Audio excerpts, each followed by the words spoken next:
Welcome to MarketPulse Pros and Pioneers. Each week, I talk with industry leaders on both marketing and entrepreneurship and business to find out all about their wins and failures in marketing right now.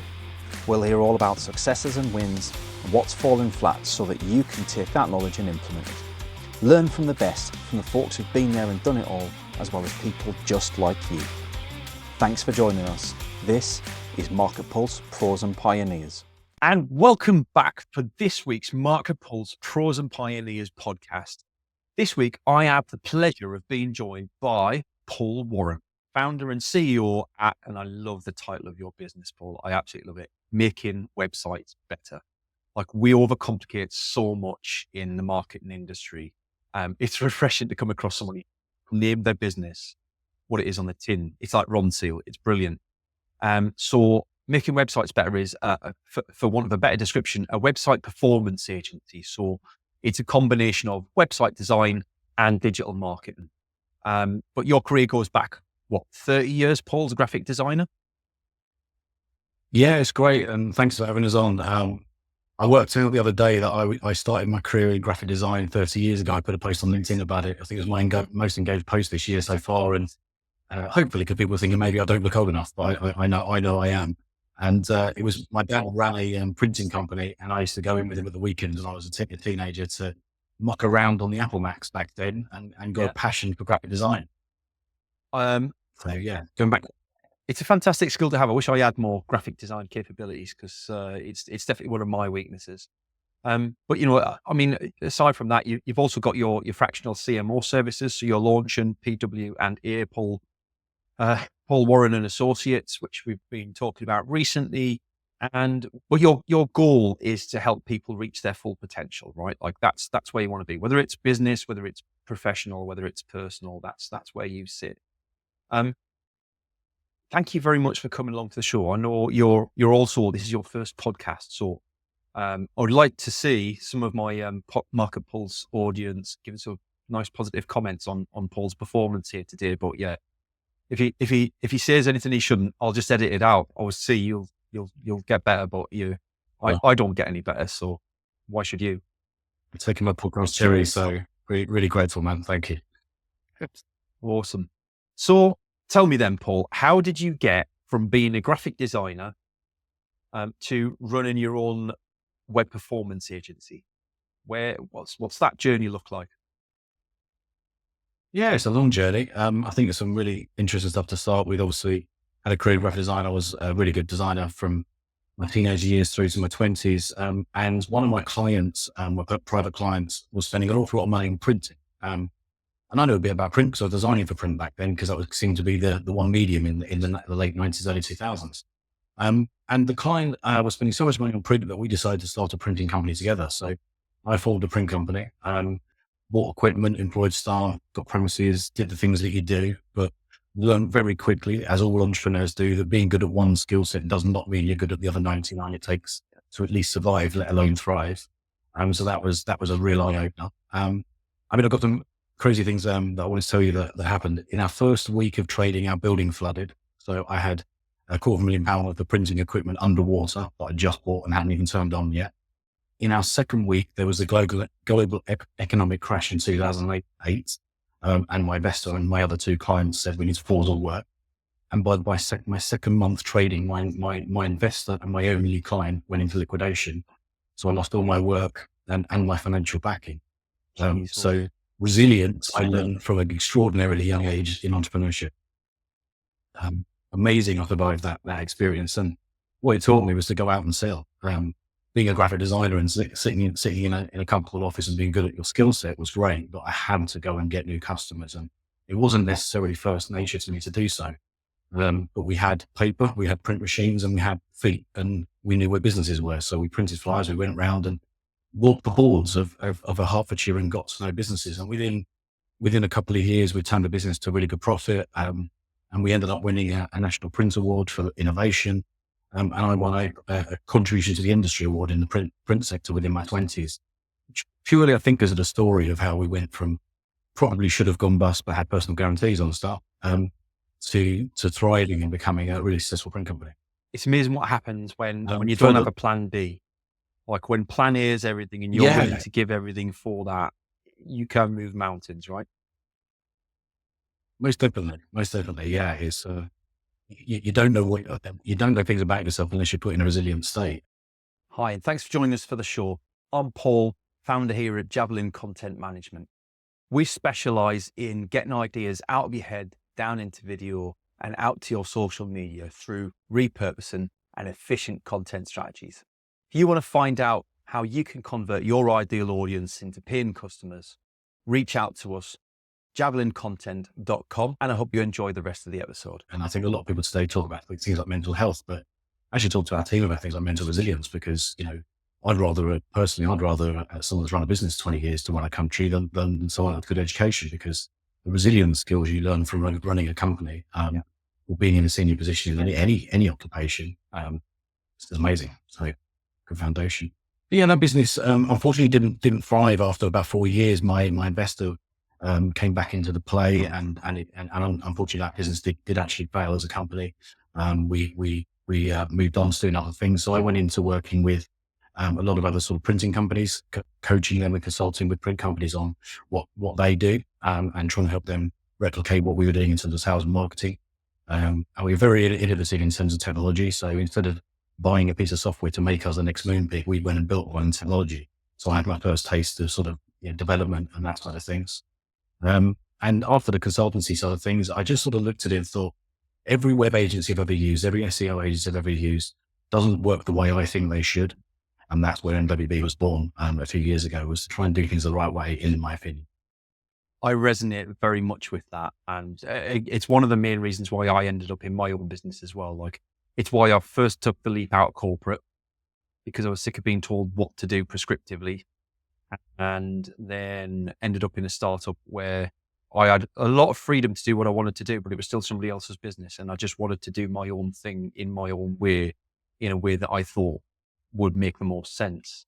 And I don't know whether that's a neurodiversity thing for me. Certainly, I think it is for me, but it's not necessarily for everyone. But I do think that belief in yourself comes from something you experience. Like, it's amazing how many guests I get on the show that went through that 2008 crisis, that went through the COVID crisis. And consistently, everybody comes back to those as key points in their career of, my business should have failed. My business was crumbling, but we did X, Y, and Z. And this is the skill set I learned as a result. And this is why I'm now successful. And I think there's something in that. If you can thrive in those environments, or at least survive in those environments, then you set yourself up to do really well when things are more stable and sensible. I'm not going to say golden. No, definitely. I mean, we're in an uncertain time now. I think it feels like we've been on uncertain time for at least 5 years, haven't we? So I think a lot of clients ask is, should I stop? The common question is, should I stop marketing in a downturn or in a bad economic environment? Depends on you. There isn't a right answer, such as, if you don't, people say this, don't they? If you stop marketing in a bad economic climate, you're going to be in trouble. But it's not necessarily the case. It's case by case, and it's business by business, I personally believe. But resilience, you can't get from anything else other than experience. Sadly, is learning from what doesn't work in marketing, what does work in marketing, what works in life, and what doesn't work in life. What I find really interesting about making websites better is, obviously, you set out with the intention of being a web design, web development agency, and then found that digital marketing was something that you also needed to help your clients with in order to do the website side of things better. And I think that's interesting because there's elements of that mirrored in my own business. So walk us through, that journey from, like, when did you first realize that you needed to offer something other than just website design and development? I think we were on about our 6th or 7th SEO partner within about 18 months of starting to trade, that I realized that we weren't going to find an SEO agency or digital agency that aligned with our values.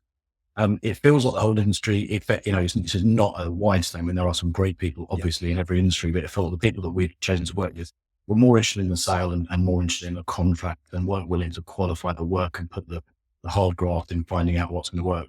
Things like SEO, in my opinion, is a bit of a dark art. Is less tangibility to it than other channels.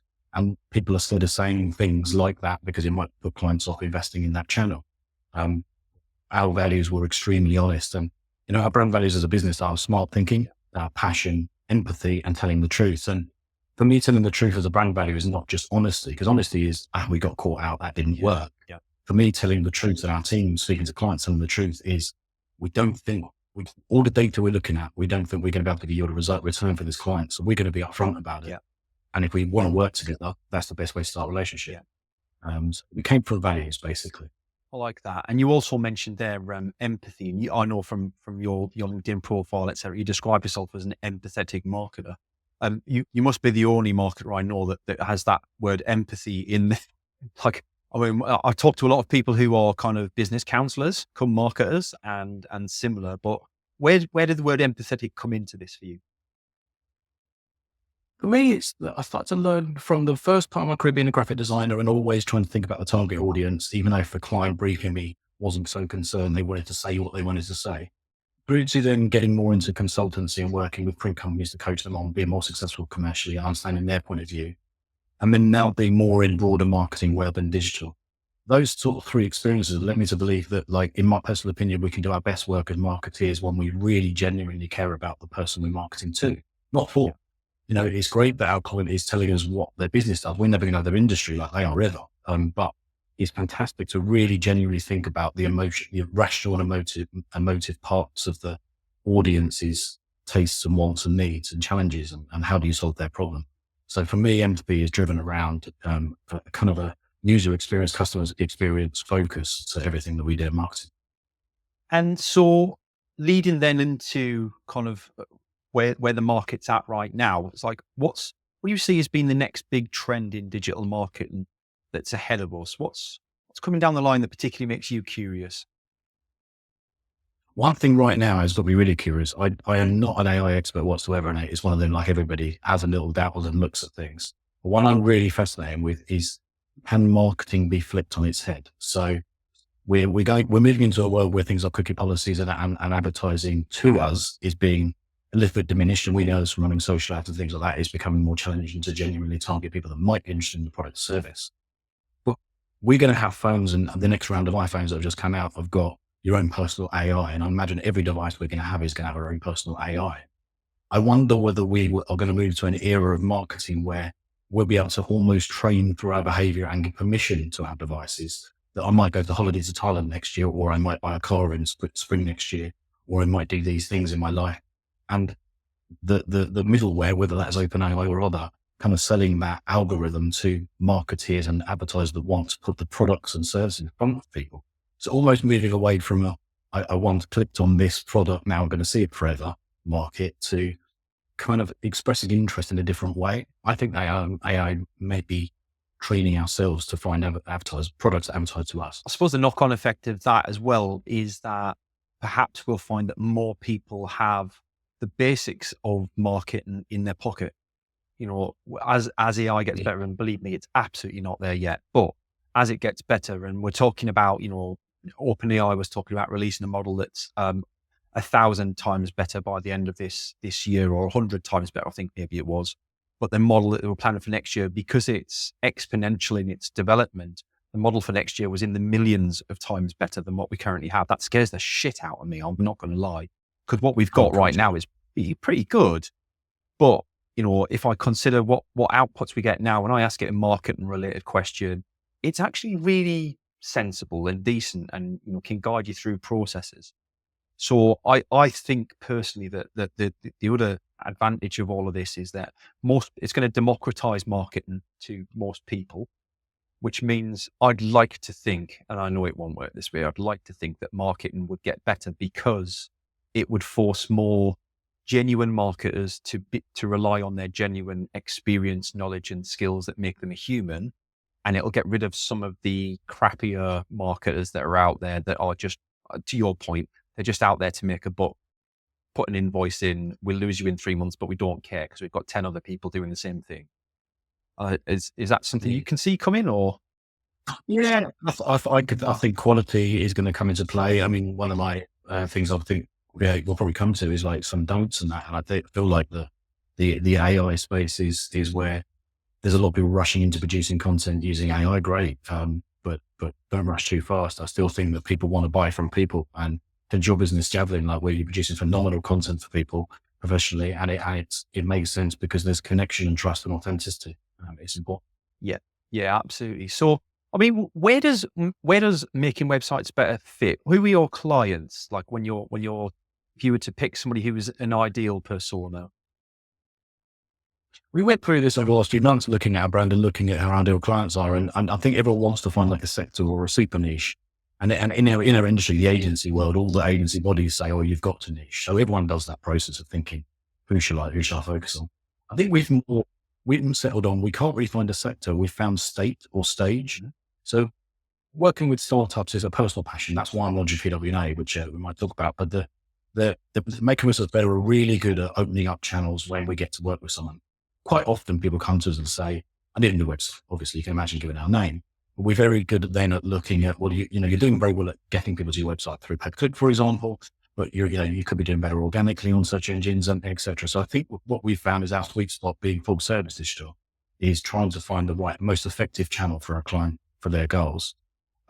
So a scale up is what we call it. So a fast growing business that has clearly outgrown their brand or website, but just needs to now look at what's the most effective channel and complementing their in-house marketing team, because obviously a lot of these businesses we work with tend to Already have marketing professionals in-house.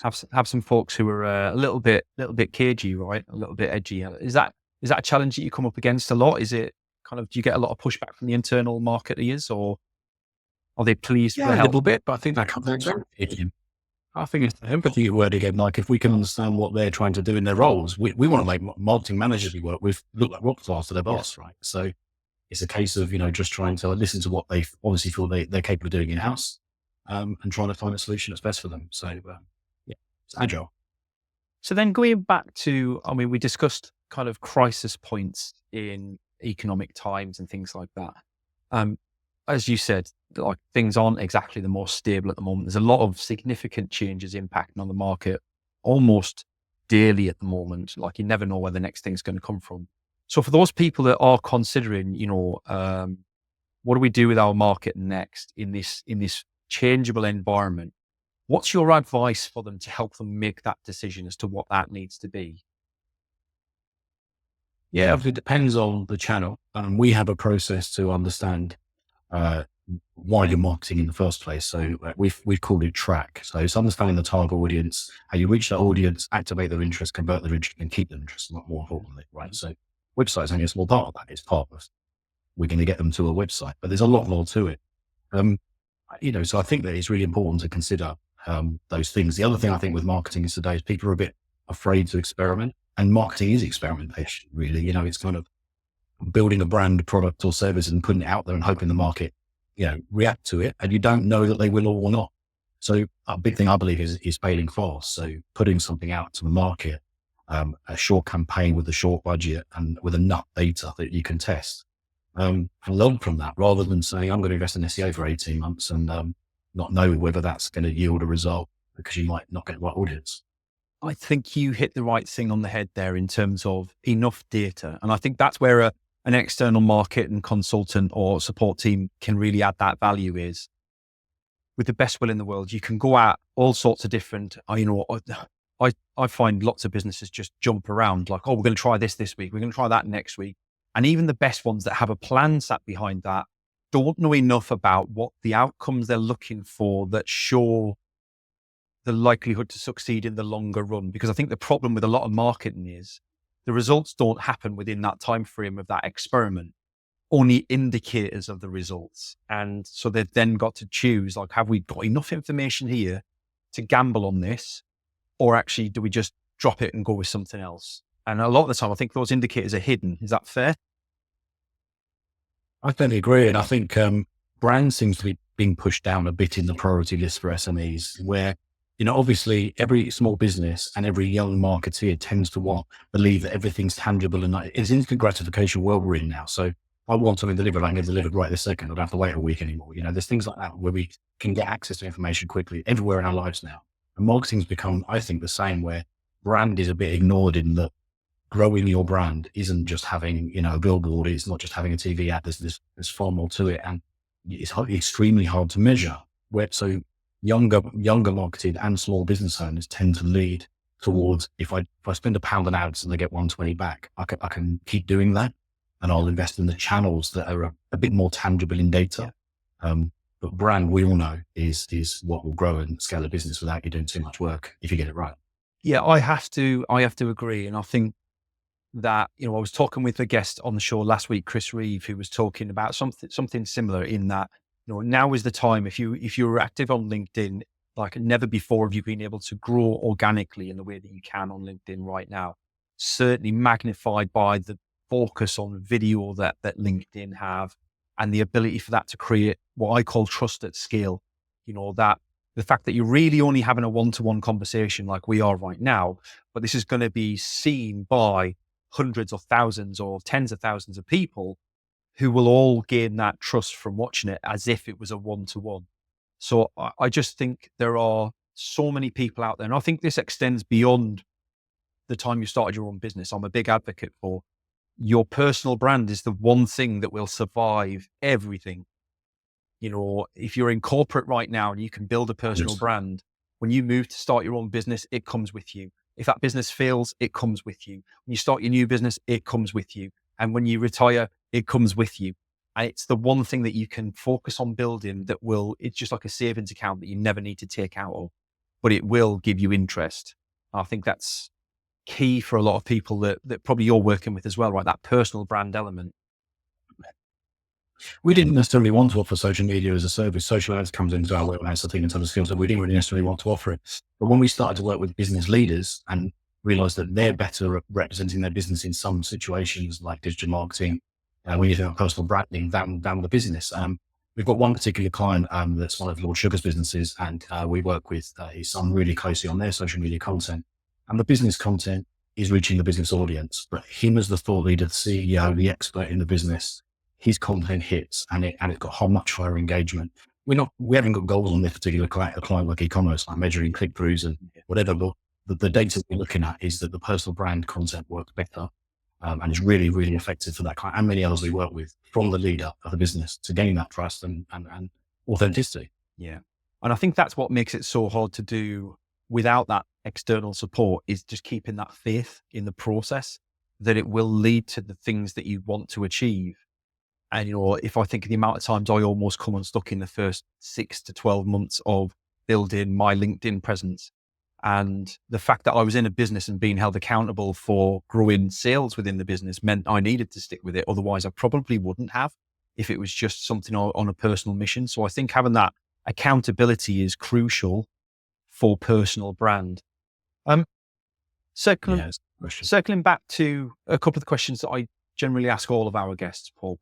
The first one being, what's one piece of marketing advice that you would give to business owners now around strategy, tactics, etc., that they're probably not considering? What's underrated in your opinion? Underrated. Focus, I think. We're guilty of it because we're full service. Our name started off indicating one service, so it's something we look at ourselves. But so many businesses I work with don't focus on what they're really good at. And I always give this analogy that if you imagine that a business is a Swiss Army knife and on your homepage, you've got all your blades out, right? You're trying to cram everything into the person's psyche. Like, we do all these 45 services. Great. Are you an expert in any? What's your sharp blade? And I feel like if you can try over the years, first few months and years of the business to identify what your sharp blade is, lead with that, but don't ignore obviously everything else that you do. And obviously that mainly applies to multifaceted services business. But we see that a lot in the professional service sector where, a law firm or something, or an accountable focus on one thing, but won't focus on one thing. They'll focus on too much perhaps. And another one is, again, of course, I think this comes down to audience focus, is we tend to, with terms of strategy, so many people that will put on a website, I used to do on the printing industry. So they would talk about their certificates, their accreditations, their ISO accredit for things, and their equipment. I've got this print machine. I've got this thing. For me, that's like going out for dinner with the missus on a Friday night, but phoning the restaurant first to ask, has the chef got a health and safety certificate? And what oven manufacturer do you use? And what are the pots and pans made of? I don't care. I care about the experience. And I think that a lot of people get confused by broadcasting their marketing. I want to say this. Yeah. Actually, you've got to consider what the audience is interested in. That's a really, really important point for people. And also to consider that the audience that you have right now probably aren't the audience that you want to have. So again, that focus and belief in the process, that if you create the right content and it is targeted at the right people, that they will eventually find you and start to align with you and support you. But it's tough going because it's lagging indicators, right? Like you don't find out that that's working until you've been doing it for 3, 4, 5, 6 months. But yes, I think on the focus side of things, there are a lot of businesses that are, if I'm fair, like I can be the same, right? Like shiny object syndrome's real for me. I'm ADHD and I'm like, oh, new tool. Are you kidding me? Let me play with this for 6 days. When actually I should just be doubling down on the stuff that I'm already doing really well because that's delivering results. And it's hard to kind of just keep that question in your mind. Like, do I need to be doing this right now? Is this aligned with where our future's at? And I think, again, to your point, that's where having that external advice can be really useful. Flipping that question on its head then, what's one thing that you wish businesses would just stop doing? What's not working or maybe never worked? Oh, that never works. That's a good one. Interesting. I don't have to answer that one. I think, not having a strategy, not having a budget, even if you aren't a marketeer, you need to define who your audience are. Perhaps that's it. Audience, people just completely forget about their audience and they think that I sell red pens to people who want red pens. I'm going to broadcast that I make red pens better than anyone and cheaper than anyone. And perhaps just think about the fact that who wants a red pen? Don't broadcast. So I think that'd be one thing. I think there's an over reliance or overcrowding in terms of people rushing to AI at the moment that worries me a little bit, where people are just trying to produce mass content cheaply. And I think more authentic content's better. There's a tool I love at the moment called Video Ask, and it's a chatbot for your website, but it's frequently asked video answers that you would record like this. And I think it's far more authentic if the founder or an expert in that area of the business was on that page answering customers' questions. But I see a lot of clients that are trying to cut corners and use these AI video bots to produce it. And I'm thinking, well, you're going to get on the first Zoom call and they're going to know that was a bot. And I think it's just, you can cut corners in marketing to save budget, of course, but the place to cut corners. I think you can get caught up in the silver lining around the shiny tools that you're looking at. But if you look at it objectively from a client's perspective and wonder to yourself, if the client realizes this isn't what it's supposed to be, or it's not doing what it's supposed to do, or even if it is, what sort of representation of my business does this give? If I'm being disingenuous with my video messaging, for example, they're going to assume that I'm disingenuous with my reports, and not consciously maybe, but subconsciously, there's going to be a red flag there for anyone. And I think for a start, I think all that sort of stuff's got quite a long way to go yet. There's some really interesting growth in that area, and I think it'll come. But I think it'll probably move to a point. There's some good execution, I'm sure. Yeah. But it worries me a little bit about the mass AI-driven content. It's surely going to drive quality down, and quality is going to affect trust, right? Yeah. It's funny. I was talking with a business on this show. One of our first episodes was called Content at Scale. They've now ironically rebranded that because they don't want to be seen as content at scale anymore. They're I can't remember the name. I'll have to post it in the links. And I was talking with their chief technology officer, and basically what their whole point was, yes, we want to help agencies create SEO quality content, but we want to help you do it at an experienced person's level. And we only want it to be about 80% there because we want you to be able to finish it off. It's not about us creating that content that just gets pushed out to the end result.